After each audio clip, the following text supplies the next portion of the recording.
Welcome back to another episode of the Isn't That Rich podcast. Today we are talking all about customer service.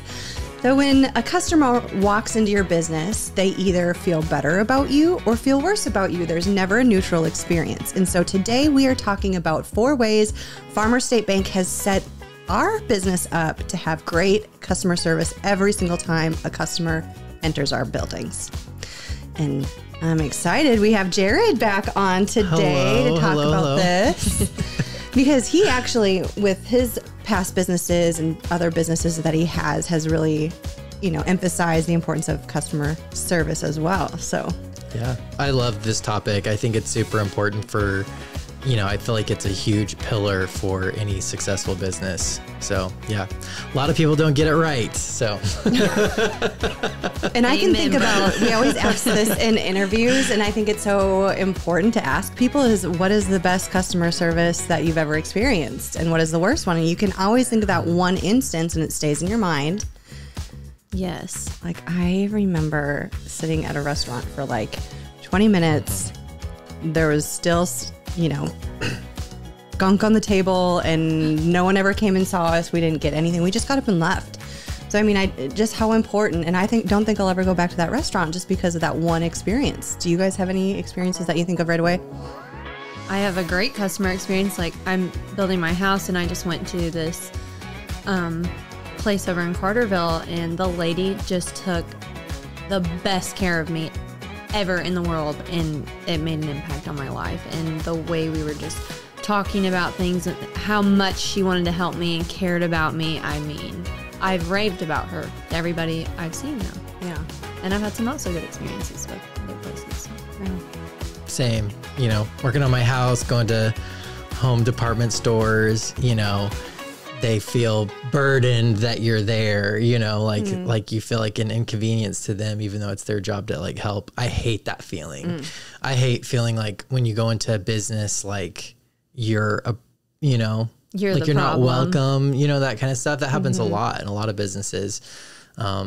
Yeah. Yeah, I think especially in those 2 industries too, you're talking about doing construction on your homes. I just know as a woman walking into it, you're like, I don't know what I'm talking about. So please don't make me feel Don't make me feel dumb. More uncomfortable than I already am trying to do this. So yeah, those are good examples. But let's talk about what Farmers does different. So one thing that we've ensured is that we have set standards for our business. So every employee, when they begin their position at Farmers State Bank, goes through a training, and it's a customer service training essentially. And so they're very clear what we do around here, how things are, and how we expect them to be. And I think that's important. First of all, is to make sure every single person is on the same page when they begin working with Farmers State Bank. Yeah. We definitely hold each other accountable too. Yeah. That's a big part of our standards, is making sure that everybody's up to the standards. I think where a lot of businesses go wrong is when they're training their employees. They're like, all right, just give good customer service. But everyone has a different view of what that looks like. So I guess what I love about Farmers is we answer what that looks like. I think really successful businesses with great customer service, their customer service is systematized. They train their employees on what that practically looks like. And so it actually is easier for us to hold each other accountable because we know what it practically looks like and what it practically doesn't look like. And I think that's where a lot of businesses go wrong, is they just hope that each employee has good enough character to provide great customer service, but it doesn't work like that. You actually have to really make it plain to each person, but you think about it, you go to Chick-fil-A. Jared, I was going to say that. I'm so sorry. I have to talk about, what do they say every time you do something? My pleasure. Right. You're going to get the same exact service at Chick-fil-A. And that's why they have a triple dipple line out the, because everybody knows what kind of service they're going to get. Yeah. Yeah. But each employee, it's the same thing, and it's not by chance. Right. It's because they have been trained Yes. That's the way to be. Yeah. It's not just a bunch of kind Southern folk working at Chick-fil-A. No. And I think Farmers State Bank, we literally have it in our logo. No one serves you better. And so how do we live up to that? We don't want somebody to have a bad experience and then say, well, I don't trust them. They're a bank. I don't trust them because they're not living up to what they claim to be. And, you know, so I just feel like if you're going to claim to be something, have great customer service, then you really have to set the standard and live up to that every single time somebody walks into your building. I think especially with banking it can be a touchy subject and it's your money and it's very personal to you. And so to walk into an institution where you're maybe struggling with something or it's keeping you up at night about your money, like the last thing you want is for someone to make you feel dumb or not be nice to you. You want great customer service. Well, and sometimes when things go wrong with your money, say you had fraud on your account or something that is super emotional, when it comes to money, it's emotional. Like you want to have that problem solved immediately. And if somebody's not seeing what you're going through as a problem and recognizing that in what's going on with you, then you just don't feel like your problem's going to be solved. And so they want to see a manager, they want to go above and, you know, who's actually going to believe me that this is an actual issue. So I want to talk about four things that we do here that people can implement in their own business. And one of the things that we really emphasize is good customer service on our phones. That would be the first one. Wouldn't you guys agree? Oh, absolutely. And we shop every single employee. So we hire out of Farmers State Bank. We hire a company to essentially do phone shops for us. They will call us and make sure that every single employee is following these exact standards for their when they're on the phone with them. And so do you want to go over what our standards are a little bit? Like what our phone standards are? Yeah. So we answer the phone in 2 to 3 rings. We always identify ourselves. So I would say, this is Ashley with Farmers State Bank. How can I help you? You always use the caller's name. And I love this one because we talk about this in person too, but people love to hear their name. And so if it's Jill calling me, oh, Jill, I would love to help you with that problem. We always say, how may I help you? Instead, how can I help you? What can I do for you? Yeah. We ask permission to place the caller on a hold instead of just, I'm going to put you on a hold. Yeah. Oh, you don't have an option, right? And then you hear like the jingle for like 20 minutes. You're like, I did not, this is the biggest waste of my time. This is not what I signed up for. And I think the hold, when people are put on hold, that's where you lose people too. Right. And so one thing we do differently is we get back on within 20 seconds, I think it is. What is it's 30. Is it 30 seconds? We'll say Yeah. But we'll say, can I place you on a brief hold while I find out an answer, find out if that person's available, and I'll get right back to you. If they say yes, place them on a hold. Otherwise say, hey, can we call you right back? Yeah. There's nothing worse than being on hold forever. I think what I've noticed too, even like with the coffee shop and everything like that, when you set a proper expectation and get them to agree to that expectation, any kind of like tension or anger is dismantled. So if I'm like, hey, I'm going to go talk to so-and-so, I'll transfer you within the next 30 seconds or the next minute or something like that, or it may take a couple minutes, I'll be right back with you. Is that okay? When they agree and say yes, you know, I've always seen they've accepted that. Same with the coffee shop. Like, we've been really busy, you know, we have a few drinks ahead of you. It's probably going to be about, 10 minutes or so. I don't know if you're in a rush, but is that okay? Yeah. I think it builds trust because if you said, I'm going to place you on a brief hold for 30 seconds and then you're going to get to talk to Jill. And then that happens, like, it's building these little pebbles of trust, if you will. Yeah. Because I think everyone has gone through that phone experience where you're on hold and you hear that sound for an hour and then you get on somebody unfriendly and then they're like, oh, you're in the wrong department, I got to transfer you. Click. And do you know this happened to me on OnStar? OnStar is supposed to be like the hero of the universe. And my brand new car, like, blew up in Birmingham, Alabama. Oh no. And I was pulled over with like 3 of my sorority sisters. We were on our way back home from spring break. And I was like, okay, this is my moment. I get to call OnStar. I get to hit the button in my car. It's a real emergency. Yeah. I swear on my life, I got transferred 5 times. And by the last person, I was like, Oh, you're about to get the heat. Like, Yes. just like, I was like, I was yelling at them. I was like, you are the one person I'm supposed to be talking Calling to it an that can emergency. save my life. And you've transferred me and don't know my story. So I get so triggered. I'm like, representative, Yeah. customer service. Like begging the computer to like bring me to some kind of human. yeah, well, that's the thing too with our phone standards. You always talk to a real person. So we don't have a call center at Farmers. Yeah. And I think that's No. super important because I hate talking to a robot. I don't care how great AI is. I don't want to talk to them. No. And I think there's something to be said about talking to a real person, and they just can understand your problem, whether you need to talk to Polly, or they might say, what do you need to talk to Polly about? Because I might be able to help you, instead of having to actually talk to that one person who might be out of the office, whatever. If you talk to a real person, they can handle your problem there instead of having to be transferred. Right. So, yeah. Yeah. It's good. I'm going to finish these out and then we can move on. We always exude confidence, competence, and enthusiasm. You never want to talk to a dud on the phone or someone that feels like they don't want to talk to you. We ask needs questions. So it's like, what do you need? Let's get to the meat of your problem.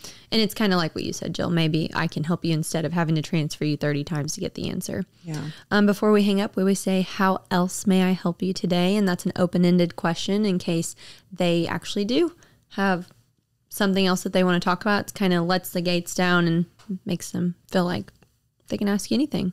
And then we always thank the customer for calling. I think one thing too that we kind of talked about transferring, but how frustrating is it when you get transferred 10 times and you have to explain your story over and over and over? I remember there was a time that you had on the phone, you were here at work and you're like, I've explained this 5 times already. Why do I have to keep repeating You don't myself? want to get on the phone with me. No, but we have a standard here that we transfer only once. So it's our job on the phone while you're on that 30-second hold with permission that we get to the root of the problem and then transfer you directly to the person or call you back, because there's nothing worse than having to explain yourself. Also, I missed this one, but saying like, I can't get to you until Thursday, but saying I can get to you by Thursday, and like setting that expectation for people that they know they're going to get a phone call back by a certain date. Because sometimes you really can't, someone may be on vacation and you really can't get these papers signed or this question answered until then, but telling somebody I can do this for you, then. Yeah. So tell me what you can do for me. What can you do? Not what you can't. Yeah. Like, no, we can't do that, but yes, we can do this. Oh, I love that one too. That's Fired a up. super important one. I mean, it takes more intentionality of like smart thinking on how to like use positive terminology. Because someone could be like, oh, are your interest rates this for whatever? And you could be like, no, but you could, but we necessarily the best rate isn't the best value, right? Right. So we're like, let's ask you some questions. Let's find you something that like we have that's actually going to be a better value than maybe what you think, that kind of stuff. And that is a good point too, is especially when it comes to your money, everybody has different money goals. And so what are you using this money for? So, Yeah. I mean, that's a whole different subject talking about rate on the phone, but, It's about providing like a proper recommendation. For example, like the coffee shop, like we don't sell Frappuccino blended drinks, and a lot of people request that because like Starbucks does and stuff. But you will say, well, we do have this drink that's really similar. A lot of people that prefer Frappuccinos tend to like this drink because blank, blank, blank. And then like, okay, yeah, that's what I want. And then walk away being like, that was delicious. That, I like that. And so it's all about like presenting yourself as like an expert, but you can't do that unless you understand the needs of that customer. And the only way that you can understand the needs of that customer is by asking open-ended questions. Yeah. So that's good. That kind of wraps up phones. Another moment of truth for us where our customers make a decision about us is how we greet them when they walk into the building. I know it sounds so simple. But when have you, I know when I walk into department stores or wherever you walk into the building and there are tons of, I think of the retail customer service people, they're all sitting around folding their clothes and they don't even acknowledge you. Wait, I'm thinking about this funny, like Hollister popped into my mind immediately and they're like, hey, what's up? Spritz, spritz, spritz. Lights off. Here's your flashlight. Here's your flashlight. Oh, I love it. It's so true. What a great, memorable though. experience. It You know, is. you're always going to get greeted at Hollister. Yeah. That's true. Or at Abercrombie, how they used to have like the half naked models during Christmas time with the Christmas hat. Oh my gosh. And you're like, are you happy? Are you okay? Oh, I love it. But greetings are so important. So at Farmers State Bank, we acknowledge a customer within 3 feet of the doorway. I want to share just something that happened like a couple days ago. So I walked into Dick's Sporting Goods, and there's always someone right there in the entry, right? Well, they were just sitting there like they were like a security guard. Oh. And I walked in like there was no greeting, nothing. So I was just kind of like, okay, this person's there to like maybe tackle somebody if they're stealing. I don't know. But I thought, you know, if they had just like greeted me or welcomed me, that would have been a way more impactful like shopping experience than like someone just standing there at the door just like Threatening you. You're like, I'm a criminal. being like, don't you dare run out with Nike clothes. That You know, like, Patagonia. I was like, geez, you know, but I'm like, the contrast of like that experience, it could have been a totally different experience than that. But I was just kind of annoyed. I feel the same way about, and not to put all these different stores on blast, but like Walmart. You know how they're the receipt checkers. You know, I'm like, I'm not doing anything wrong, but somehow I feel guilty walking out of a Walmart with my receipt. I'm like, here you go. Self-checkout. Yes, you know what I mean? Seriously. Anyway, so Oh, that's just a whole other episode. Anyway, Don't greetings. Greetings. started. All right. what else do we do for greetings? So we don't just say hi to them. Oh my gosh, we make eye contact and a verbal acknowledgement. So we always say hello, Good welcome morning. in, good morning. I don't know if you said this yet, but within 3 feet of walking in the door. And I think that's, again, like, what does that look like? Because you could say greet customers. Well, sometimes that's not good. You have to say within 3 feet of someone walking through that door, they have to have a welcome. And that helps. I mean, that helps the team know I have to do this every time. This is like a tangible visual thing, Like, you know? I think of Moe's. Welcome to Moe's. Yeah. And here's the thing, our tellers are busy. Like when they're with a customer, they're either counting money. What they're doing is, you know, it's super intensive. You have to pay attention, but we still think it's okay to take a moment, look up, say hi, we'll be right with you, have a seat, and get back to what you're doing. So we allow for that, you know, interaction and that time. And people understand. If you're with a customer, they totally get it. Like, yes, you need to acknowledge that person. So what else do we do for welcome? Especially with some of so in our offices, we have our customer service staff, and then we also have like our office people. So maybe some of our executives or people that have their own private offices. I think of our mortgage department. What do they do when they have an appointment, say? What are some things that they have to do? Well, they definitely have to come out of their office and go greet the person and shake their hand and walk them to their office. So we don't have our tellers just doing their job already, and then they're not like some hostess that takes you back there to the Taj Mahal. Like we always come up and greet people and bring them back to our office and make them comfortable. And I noticed you do this a lot, Jill. Anytime you go out in the lobby, you will greet whatever customer sitting there. Be like, you know, can I get you a drink or anything? Like it's just that host experience, even though you're not necessarily the one dealing with that customer or helping them. Like I've noticed multiple times of you just kind of hosting the environment, which I think is just, you know, I think we want our customers to come in feeling like they're in someone's home, you know, they're in like a safe space, that kind of thing. So, and this is so funny. I used to work at Lululemon, and we would call it a kitchen party. So we had this person up front called the Dofi. And they were director of first impressions. So they were the one to say hi to you. And then we would have somebody in each station, right? So you walk over to the pant wall, and that's the kitchen party because somebody's there folding pants. They have like the great conversation with you. They take things out of your hands and they put it in a dressing room, write your name and all that stuff. Like maybe what size you have, like they remember that. So next time I come up to you, I know that when I check on you in that dressing room, hey, Jill, did you like that? I can get you a different size. You want up or down, like just the things. We call it a kitchen party. And so when people walk into our bank at any of the locations, that's kind of what we're doing. Like you're sitting on the couch, I'm going to offer you something to drink. That's the first thing you do when someone walks in, right? love that. Yeah. But I think it is important for our officers to walk back. Because have you ever been in a place you don't know where you're going? Like, I feel so uncomfortable. Even if it's just a small, like it's a small bank, but still you're like, there's 4 12-foot doors. Which one do I go in? So true. Where's the bathroom? Am I walking in the boys' bathroom? I don't know. Well, and there's, with a bank, it's like, am I walking into an office I'm not supposed to? Am I going to witness like something I shouldn't be? Am I going to see a lot of cash? Right. You don't know what you're walking into. So I like to be escorted around the bank. Never like, hey, the bathroom's 4 doors on the left. Good luck. Suddenly they're in the vault. You just don't know. You just don't know. So, and then when our customers leave, we walk them to the front.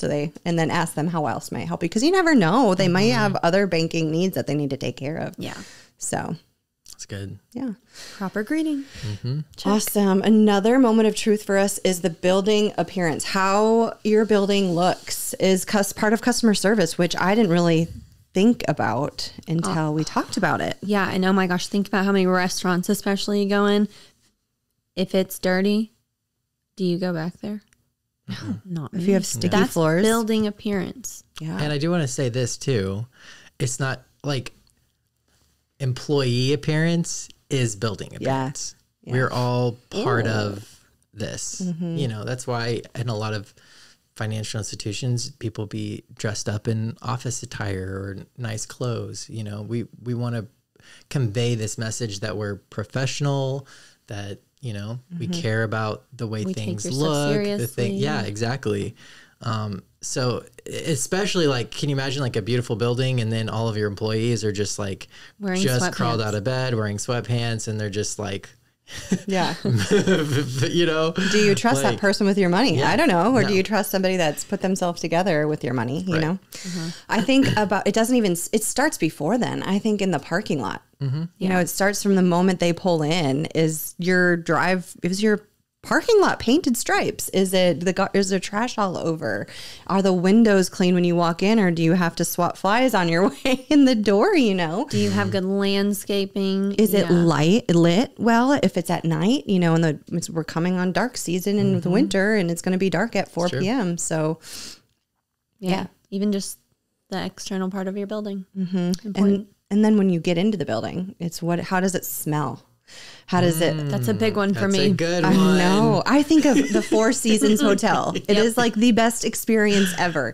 You walk in and they are pumping some kind of fresh air in that, or think of Cinnabon and like in the malls. You can smell that the moment you walk into the mall, and you're immediately, that's what you want. If it's breakfast or early morning, that's what I want. Or any time of the day when you walk by. So how does your building smell? How does it appear on the outside? So it's a lot more than just, the beautiful lobby. It starts way before that. Right. And we take responsibility for that. It's not just the cleaning crew at the end of the night. Like if you see something, like we do this, like if you see trash in the parking lot, like we have to go pick it up. Yeah. Right. Or water the flowers. Water the flowers. Jared waters our flowers. I water the flowers every day. Yeah. I love it though. It's like. And they look really great, I must say. Yeah. Yeah. And then it's, what does everybody's workstation look like? The teller line is very visible to everybody who walks through the door. I mean, you can see everything. And we have private information here. So it is very important for us to make sure that our folders and our files that we're not working on are tucked away, kept safe, and out of visibility for any other person that walks in. Well, I even think about clutter. So if I was going to go sit down with somebody and their desk was piled with papers, I naturally don't know if I want to work with them, because I'm like, you look very unorganized and I don't know when you're going to get to my stuff, or if you'll even know where it's at and remember my name. So to have a clean workstation is very important to me. I even think just keeping it clean, keeping it dusted, not dirty, wipe down every night. And I think of this too, is if things are out of date at a building, then what else is out of date? Are your systems, your safety out of date? I think of like all of the marketing materials we have sitting out in our lobby, and it's our job as employees to go up there and make sure that it's, displayed neatly, but that also that the information is correct. if we have a marketing ad for somebody else, or maybe an event's going on in the community, we placed it in our lobby for something, we want to make sure that the event's not already happened. You know, like we need to keep these things up to date, because that impression, I mean, people will see something and they'll be like, why do they still have this out there?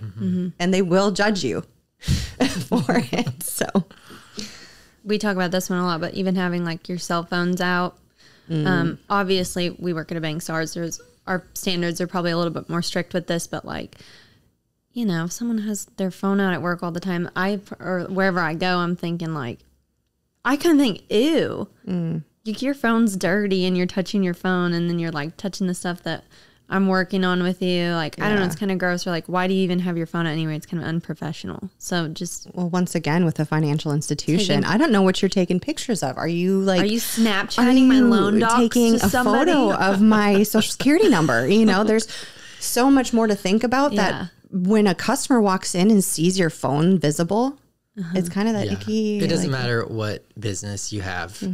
That should be a standard. Don't have your employees have their phones out, or, you know, that kind of stuff. It just sends a message. And if they have to be on their phone for whatever, you know, to communicate or apologize, just making sure that customer feels like the utmost importance. Yeah. This is a big one too. Your bathrooms. Ooh, yeah. Make sure your bathrooms are clean. Yeah. That they're loaded with paper towels and soap and toilet paper. You don't want you hate somebody going to a restaurant and you wash your hands and you're like, how do I get out of here? Like this, grabbing onto the door. Yeah. Wait, what do you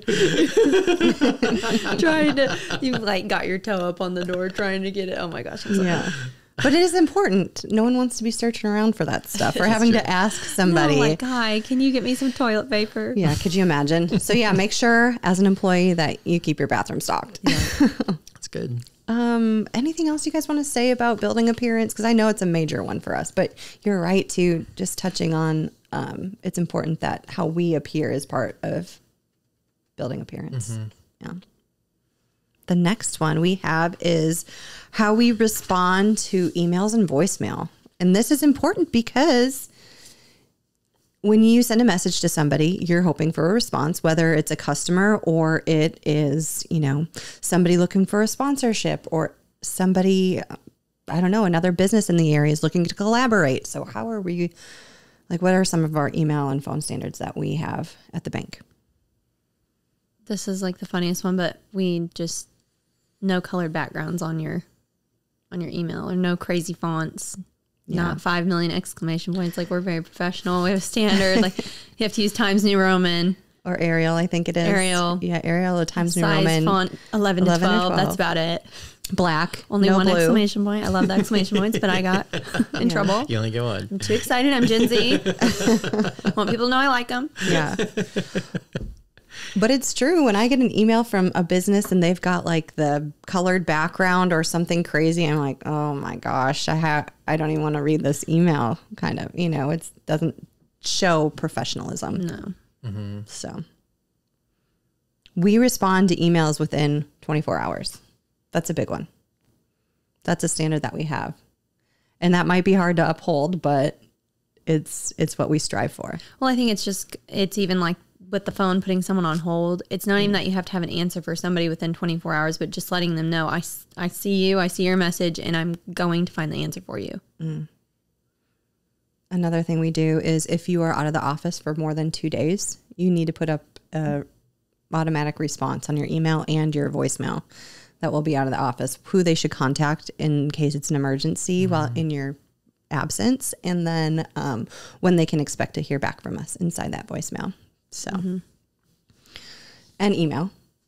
We have both of those automatic responses, email and voicemail, I guess. So I think it's important. We say this too. You always have to check for your grammar and make sure everything is correct. Your spelling, and you're going to mess up sometimes, but if you I mess up quickly type an email, you never know what words you can mix up. Fun tip. Grammarly is great. I just found it. Grammarly. Yeah, I love Grammarly. Here's another thing though, is what you say in an email comes across way differently than how you're speaking to somebody. So your tone inside an email is very important as well. So we try to refrain, like you said, from using all caps and overusing the exclamation mark, because we always want to come across as professional, but we also don't want to come across as rude and short and Not helpful. yeah. So how you speak, the tone you set in an email is very important. There's a lot of room for interpretation, for sure. Anything else you guys want And to talk I think about? like even like, you know, we do marketing on social media. Like we just had a post that just blew up. Everyone's congratulating us. You know, I think it's really important that every person that commented gets a reply from that's us. good. You know, every person wants to feel seen. They want to feel heard. They want to feel loved. And so, you know, we want our customers to feel seen, heard, and loved. So what does that look like? Even if someone's just like, congrats, be like, oh my gosh, thank you so much. That's so sweet. You know, just like that kind of stuff, because we do appreciate that. Even times when like people leave like a really great review on Google, like just commenting and being like, wow, thank you so much for that sweet review. That really means a lot to us. We really appreciate you, that kind of stuff. Yeah. I think that goes a long way. People go out of their way when they're giving a review to help your business. And so to not acknowledge that is just, would be doing a disservice to yourself. I'll So. delete my comment. Yeah, I'll delete my review. Right. She's done. But these are all great ways that you can easily take steps right now to improve your customer service through these 4 things. And it's pretty basic, pretty simple, down to the wire. But What's sad is like, it is basic. it is. And let's get back to where this stuff is normal. Yeah. And then if you have bad customer service, that's very abnormal. Yeah. Yeah, for sure. I think one last thing, if I could leave our viewers with something, it would just be, and we heard this at the chamber meeting this week, but you're always, whether you're selling something or you're the customer, your business is always attached to you as well. So make sure that you're being the consumer, the same type of consumer that you are the seller, the business. Yeah, I loved that example he said. If I am a customer and I go to your business and I have a bad experience with you, or I'm a rude customer towards you, that business person is going to remember that when they go to your business. Yeah. And so they may not want to do business with somebody who's rude as a customer. So, Exactly. so good. So be good people and be nice. Yeah. So last thing I want to say is that, like, unless you're that restaurant Dick's Last Resort where they're intentionally mean to you on purpose. Love that place. If you have bad customer service, your business will not survive. Yeah. Period. And it's a fact. And if you own a business or if you're in customer service, like, I want to challenge you, have someone from the outside be like a secret shopper and give you a review and see how good your customer service really is. Because if you have great customer service, you will succeed. Period. I mean, people will gravitate towards it. I believe that's why Farmers State Bank has been so successful. Obviously, there's been a bunch of reasons, but I think a lot of it is because of our amazing customer service. Yeah. So, yeah. Well, thanks for listening to another episode of the Isn't That Rich podcast. We'll see you next time. So Jill, where do we go from here? Be sure to check out our show notes for this episode, and also be sure to follow us on social media and subscribe to our newsletter. We'll see you next week. See you next week.